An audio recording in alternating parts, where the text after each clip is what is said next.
마지막 소주제는 이제 용서할 줄 모르는 종의 비유를 살펴보도록 하겠습니다. 앞에서 천국에서 큰 사람이 어떤 성도이고 죄를 범한 성도를 대상으로 교회의 권징은 어떻게 처리해야 하는지 설명하신 예수님은 마태복음 18장 후반부에서 이제 용서할 줄 모르는 종의 비유를 말씀하십니다. 죄를 범한 성도를 어떻게 처리해야 하는지에 대한 예수님의 말씀을 듣고 나서 천국 열쇠를 받게 된 제자로서 죄를 범한 성도를 얼마나 많이 용서해 주어야 하는지 궁금해서 문의하게 된 것입니다. 한번 21절 한번 같이 읽어보겠습니다. 시작.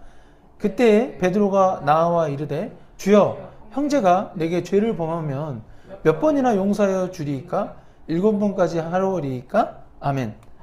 예. 그런데 이 베드로의 질문에서 우리가 놓치지 말아야 하는 부분은 이 다른 그리스도인이 베드로 자신에게 죄를 범하는 경우에 몇 번이나 용서하여 주리이까? 라고 이렇게 문의한 것인데 베드로 입장에서는 헷갈리기 때문에 이처럼 질문한 것입니다.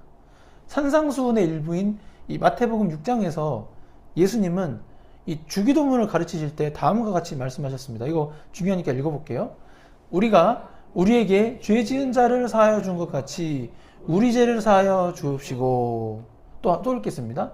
너희가 너희 사람을 잘못을 용서하면 너희 하늘 아버지께서도 너희 잘못을 용서하시려니와 너희가 사람의 잘못을 용서하지 아니하면 너희 아버지께서도 너희 잘못을 용서하지 아니하시리라. 아멘. 이 산상수훈에서는 사람의 잘못을 용서해야만 성부 하나님이 우리의 잘못을 용서하신다라고 예수님이 가르치셨습니다. 그런데 그렇다면 베드로 입장에서는 분명 사람의 잘못을 용서해야 되는데 오늘 읽었던 마태복음 18장 설교에서는 같은 예수님이 교회의 권징을 말씀하시면서 교회의 7일을 거절하는 성도들은 이방인과 세리처럼 여기라고 말씀하시는데 이는 교회에서 출교하는 것까지 의미하기 때문에 마치 외관상 상대방을 용서하지 않는 것처럼 이해됐기 때문입니다. 그러나 이 시점에서 우리가 헷갈리면 안 되는 것은 교회의 권징과 내가 개인적으로 상대방을 용서하는 것과는 구분이 되어야 한다는 것입니다. 교회의 권징은 분명 죄를 범한 성도에게 다시 죄를 범하지 않도록 하기 위해 교회 차원에서 권면하는 것입니다. 그러한 권면을 듣지 않는 성도는 이 교회 공동체, 잘 믿는 분들, 교회 공동체를 보호하기 위해서 이방인과 세리처럼 그를 여긴다고 해서 그렇게 죄를 범한 성도를 우리가 개인적으로 용서하지 못할 이유는 없는 것입니다. 용서를 하였을지라도 상대방이 계속해서 말을 듣지 않고 죄를 범한다면 개인적인 용서는 하더라도 교회의 권징은 행정 절차처럼 진행됩니다. 교회를 보호하기 위해서. 결국 교회의 권징과 개인적으로 용서하는 것과는 이거를 공과 사로 구분이 되는 문제라면 이제 상대방을 용서하는 것은 교회의 권징과 별개의 성도 개개인의 사적인 문제가 되는 것입니다. 이렇게 이해한 상황에서 베드로는 7번까지 용서하면 되는지 이제 문의한 거죠.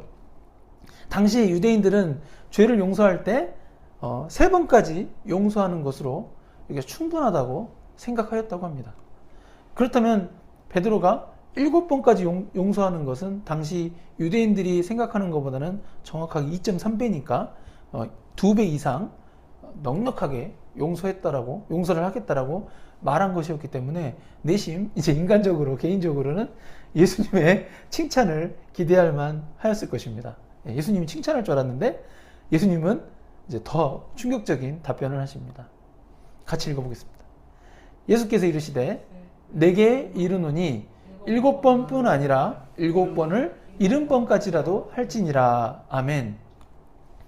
나에게 죄를 범한 상대방을 용서할 때 7번을 70번까지 용서하라고 말씀하십니다. 문자적으로는 7번을 70번까지 용서한다는 것은 상대방이 나에게 범한 죄 하나를, 그러니까 상대방이 죄를 하나 저한테 범했을 때 그걸 용서할 때 7 곱하기 70번이니까 490번. 한 죄에 대해서, 여러분, 한 죄에 대해서 490번 용서하라는 것입니다. 하나의 죄에 대해서 490번 용서하라는 것은 상징적으로는 끊임없이 용서하라는 것입니다. 왜냐하면 성경에서 7은 완전수인데 7과 70은 모두 7의 배수로서 두 개의 완전수를 이렇게 곱한 것이기 때문입니다. 나에게 범한 죄 하나를 이렇게 문자적인 해석에 입각해서 490번 용서하는 것이나 상징적 해석에 입각해서 끊임없이 용서하는 것이나 이 어떠한 해석 방식을 여러분이 취하든지 간에 사람의 죄에 대한 용서는 반드시 해야 한다는 것이 그 예수님의 가르침이신 것입니다. 그리고 마태복음 18장 22절처럼 사람이 상대방의 죄를 용서해야 하는 이유를 용서할 줄 모르는 종 비유로 이렇게 예수님이 말씀하십니다. 이 비유는 세 개의 장면으로 다시 나뉩니다. 첫 번째 장면은 마태복음 18장 23절에서 27절인데 임금이 종의 빚을 탕감해 줍니다. 두 번째 장면은 28절과 30절로서 종이 동료의 빚을 탕감해 주지 않습니다. 마지막 세 번째 장면은 31절에서 34절로서 임금이 종을 잡아 옥에 가두는 장면입니다. 먼저 첫 번째 장면인 임금이 종의 빚을 탕감해 주는 내용에서 매우 중요한 표현이 나옵니다. 한번 이거는 같이 읽어보겠습니다. 그러므로 시작. 그러므로 천국은 그 종들과 결산하려 하던 어떤 임금과 같으니. 아멘. 상대방이 나에게 지은 죄 하나를 7번을 70번까지라도 해야 한다고 말씀하시고 나서 그러므로 천국은 뭐뭐와 같으니 라고 이렇게 말씀하십니다. 이 비유가 천국을 상징하는 것입니다. 그러니까 지옥에 대한 언급이 없으니까 지금은 지옥은 생각할 필요가 없습니다. 근데 천국은 그 종들과 결산하려 하던 어떤 임금과 같다고 말씀하신다는 것을 전제하고 이 비유를 이해해야 합니다. 비유에서는 임금에게 10,000달란트 빚진 자 하나를 임금에게로 데려왔다고 합니다. 10,000달란트의 가치는 한번 계산해 보겠습니다. 당시 1달란트는 6,000데나리온입니다. 1데나리온은 노동자의 하루치 일당이었습니다.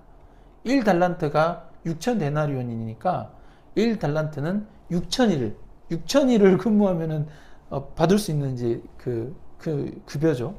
당시 유대인들은 안식일에 일하지 않았고 한 주에 이제 6일을 일했다고 감안하면은 총 1000주 동안 일해야만 이렇게 6,000데나리온인 1달란트를 받는 것입니다. 1년이 52주인데 이 1000주를 52주로 한번 나눠봤더니 19년 12주로 계산이 되더라고요.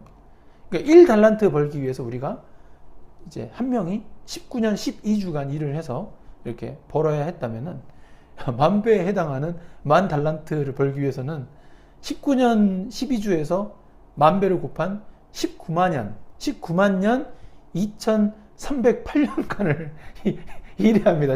한번 생각을 해보세요. 19만 년 2308년 10,000달란트를 벌려면은 아무튼 그런데 성경 말씀대로 우리 인간의 수명은 120세 미만으로 줄어든 점을 감안하면은 인간의 수명이 다할 때까지 죽도록 일해도 이렇게 갚을 수 없을 정도니까 이 10,000달란트는 도저히 이렇게 셀 수 없는 이 엄청난 액수의 돈입니다. 아무튼 이 엄청난 액수의 돈을 갚을 수 없으니 그 몸과 아내와 자식들과 모든 소유를 다 팔아 갚게 하라라고 이렇게 임금이 주인이 명하였습니다. 이 유대 전통에서는 부채를 갚기 위해서 본인이 다 갚지 못하면은 자신과 가족들을 노예로 파는 관습이 있었기 때문에 예수님이 이 비유를 말씀하신 것입니다. 당시 노예의 가격은 500에서 2,000데나리온 사이였습니다. 이는 결국 재산과 가족을 다 팔아도 그 임금에게 빚진 것을 갚을 수 없다는 계산이 됩니다. 그러니까 갚기가 불가능해요. 결국 종은 다음과 같이 빕니다. 한번 같이 26절, 27절 읽어보도록 하겠습니다. 그 종이 엎드려 절하며 이르되 내게 참으소서 다 갚으리이다 하거늘 그 종의 주인이 불쌍히 여겨 놓아 보내며 그 빚을 탕감하여 주었더니. 아멘. 10,000달란트는 도저히 이 인간의 힘으로는 결코 갚을 수 없는 빚이었습니다. 상상이 안 돼요. 그래서 종은 엎드려 절하며 빌었는데 그 임금이 그 종을 불쌍히 여겨서 그 빚을 탕감해 주었습니다. 당시에 인간 군주들은 너무 난폭해가지고 채무자들에게 자비를 베풀지 않았던 시대적 배경을 감안하면은 이 10,000달란트를 탕감해 주신 이 비유는 하나님의 자비와 은혜가 그만큼 이 피조물인 인간이 정말 헤아릴 수 없을 정도로 엄청난 것임을 예수님이 이렇게 비유로 말씀하신 것입니다. 그리고 이는 인간의 죄가 그 10,000달란트 빚에 비유될 수 있을 만큼 그 어떤 인간도 인간의 원죄와 자범죄들을 용서할 수 없고 오직 하나님만이 이렇게 탕감해 주실 수 있다, 하실 수 있다라는 것을 알려주신 것입니다. 이와 같이 천문학적인 빚을 탕감받았음에도 불구하고 이 두 번째 장면에서 그 종은 그에게 100데나리온을 빚진 동료 한 사람을 만났을 때 붙들어서 이렇게 목을 붙잡은 거죠. 목을 콱 잡아가지고 이르되 빚을 갚으라 라고 말하였습니다. 이게 붙들어서 목을 탁 잡고 말하는 것은 폭행과 협박을 동반한 것입니다. 이게 100데나리온이면은 이 10,000달란트의 60만 분의 1입니다. 물론 100데나리온도 적은 돈은 아닙니다. 100데나리온이면은 100일 동안 일해야 했는데 안식일을 감안해서 총 그 16주 4일을 꼬박 일해줘야 하기 때문입니다. 16주 4일이면은 약 4개월간 일을 해줘야 벌 수 있는 돈이었지만 그래도 10,000달란트 빚에 비하면은 60만 분의 1밖에 안 됩니다. 만약 그 종이 동료의 빚을 탕감해 주었다고 감안하면은 하나님의 용서는 10,000달란트의 가치가 있고 인간의 용서는 100데나리온의 가치라는 것을 예수님이 이렇게 직관적으로 비교해 주신 것이죠. 그런데 그 종은 자신의 엄청난 빚은 탕감받았으면서 정작 동료의 빚은 탕감해 주지 않았습니다. 오히려 협박했죠. 29절 30절 한번 같이 읽겠습니다. 그 동료가 엎드려 간구하여 이르되 나에게 참아주셔서 갚으리이다 하되 허락하지 아니하고 이에 가서 그가 빚을 갚도록 옥에 가두거늘. 아멘. 그는 반대로 그 동료를 옥에 가두어 버렸습니다. 다시 말해서 용서하지 않은 것에 이렇게 비유하신 것입니다. 마지막 세 번째 장면은 이제 동료를 용서하지 않은 그 종에 대하여 임금이 노하여서 그 빚을 다 갚도록 그를 옥졸들에게 넘긴다고 말씀하시면서 이 형제를 용서하지 않을 때 성부 하나님께서도 용서하지 않을 것이라고 결론을 맺어버리십니다. 근데 이 비유가 정말 두렵고 떨립니다. 그 이유는 법적으로 이 세상 법에서는 이 세상에서는 빚을 탕감받으면은 그 탕감받은 그 빚을 다시 원상 회복할 수가 없기 때문입니다. 탕감받으면 그냥 빚이 없는 자가 되어서 다시 그 빚이 생기지 않는 것이 이 세상 법의 논리입니다. 그러나 성부 하나님께서는 분명 10,000달란트에 비유되는 성도의 죄를 용서해 주셨지만 그 성도가 다른 성도를 용서하지 않을 경우에는 10,000달란트에 비유되었던 그 엄청난 성도의 죄가 이전에 성부 하나님께 용서받지 못한 상태로 원상복구된다는 것을 가르쳐 주기 때문입니다. 저는 그래서 34절 한번 같이 읽어보겠습니다. 소리내서 시작. 주인이 노하여 그 빚을 다 갚도록 그를 옥졸들에게 넘기니라. 아멘. 주인이 노하였다고 나오죠. 이 구절이 그 구절 아닙니까? 그죠? 옥졸들에게 넘기라고 하는데 이제 옥졸들이 누구겠습니까? 물론 이 비유는 천국은 뭐뭐와 같으니 그래서 천국에 대한 비유입니다. 근데 결과적으로 다른 성도의 죄를 용서하지 않으면 성부 하나님이 노하심으로 말미암아 다시 10,000달란트 빚진 자처럼 되는 것이니 이는 지옥으로 가는 죄인의 신분으로 돌아간다는 것이고 여기서 말하는 옥졸들은 결국 인간의 영혼을 이게 지옥으로 보낼 수 있는 영적 존재들인 것을 알 수 있습니다. 이런 상황을 면하고 우리가 천국 백성의 신분을 끝까지 유지하려면은 예수님께서 마태복음 18장 마지막 구절에서 말씀하신 결론을 정말 우리가 주의 깊게 읽고 그대로 실천해야 합니다. 35절 한번 같이 읽어보겠습니다. 너희가 각각 마음으로부터 형제를 용서하지 아니하면 나의 하늘 아버지께서도 너희에게 이와 같이 하시리라. 아멘. 우리는 우리의 죄로 인하여서 하나님께 엄청난 빚을 진 자들입니다. 하지만 예수님께서 십자가에서 우리 죄를 위해서 죽어주심으로 인해서 우리의 만달란트와 같은 죄가, 다시 말해 모든 빚이 갚아졌습니다. 구원의 은혜를 누리는 우리는 다른 사람들이 우리에게 설령 죄를 지어도 빚을 갚는 이 비유처럼 어찌됐건 그 죄를 용서해야 합니다. 만일 우리가 다른 사람들을 용서하지 않으면 하나님도 우리를 용서하지 않을 것이기 때문입니다.